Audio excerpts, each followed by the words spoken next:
talking about the new recruits that are arriving this week. First time we've had a chance to talk to you. What are you hoping they will bring to the squad? Well, we've got Ross Rennie and Stuart McAnally come down from Scotland. They're two players that I've worked with when coaching Edinburgh, and also they're in the Scotland squad with me. Stuart's changed from the back row. He was Scotland under-20s captain in the back row. He's played for Scotland A team, and he's moved to hooker. And what we're looking for him to do is get some game time at hooker, and if it's available, we've got the opportunity for him. Then so we'll give him that game time to develop him, and he's done pretty well so far. Playing a couple of British and Irish Cup games for Edinburgh Accies and done well there. So we're looking at him as coming in to play as a back row in the loose, in attack and defence, but to be a hooker obviously in the scrum and line-out. Yeah, and from Ross's point of view, I mean, to bring in a Scottish international this time of the season is a bit of a coup, isn't it? I've worked really closely with Ross Rennie. He was outstanding for Scotland in 2012 in the Six Nations. He's gone through, had a couple of injuries, with a dislocated shoulder, so it's just finding his feet again. He's got a new coach coming in who's obviously not played him enough, and this is an opportunity for Ross, to come down here and challenge James Merriman for that starting spot. So I think it's a good fit for us, and also for Ross to leave Edinburgh and see if he can get some rugby. Yeah, and is it exclusively for this season, or is it a chance that you might look to extend it beyond the end of the season?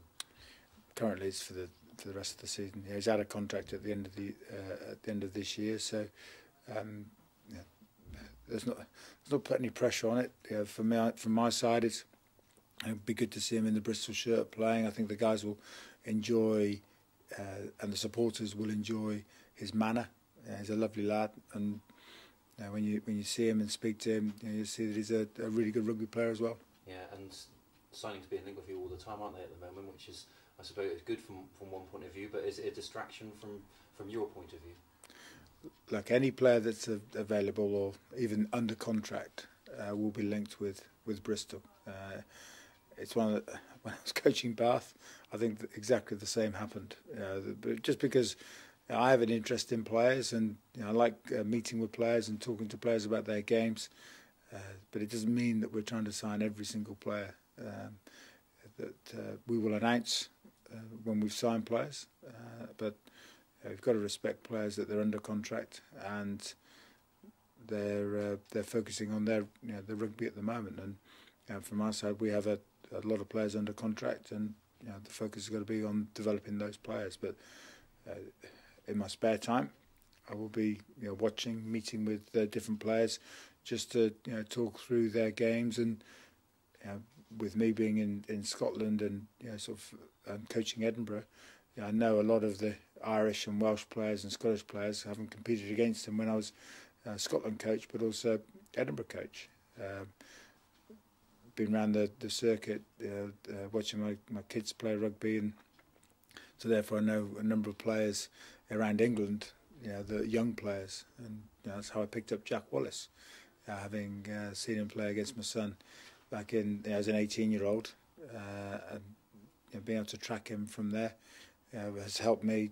So that's what you do as a coach. You watch players, and I like to think I can chat with the player about his game. Whether I want to sign him or not, I'm talking about his game. So that's what I look at. Yeah, and when you look at the squad now, I suppose a lot's been made about the size of the squad. So any new arrivals that do arrive for next season, is that subject to players departing as well? Is there likely to be a sort of mass overhaul with players departing Bristol as well?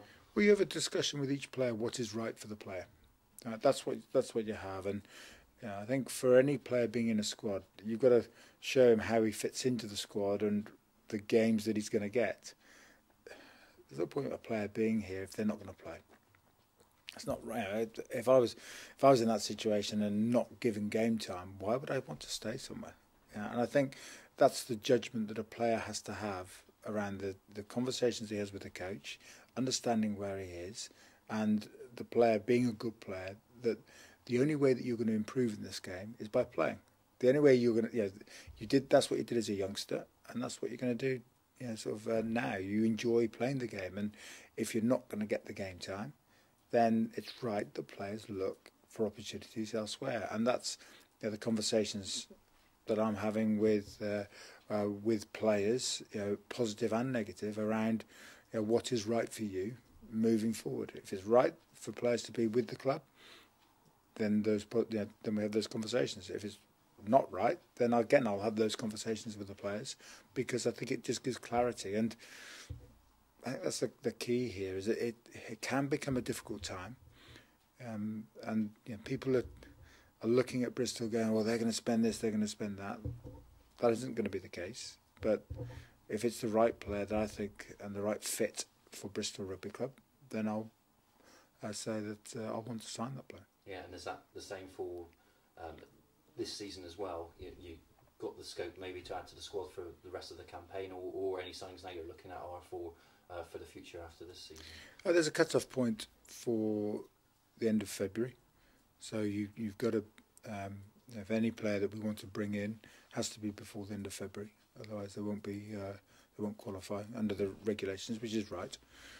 So we'll wait and see, if there's anything there. But we're working with the squad at the moment, and the squad is working really hard, and been delighted with the way they've come back from the Christmas period and having a week off, and they've come back and really trained well in tough conditions, and the atmosphere has been good on the training field. Yeah, and can you take sort of inspiration, if you like? It was 6 tries you scored last time, but you had to come from behind to beat them last time, right? So plenty of, I suppose, positives and negatives to bring away from that last meeting between the two sides. A lot has happened since that game, so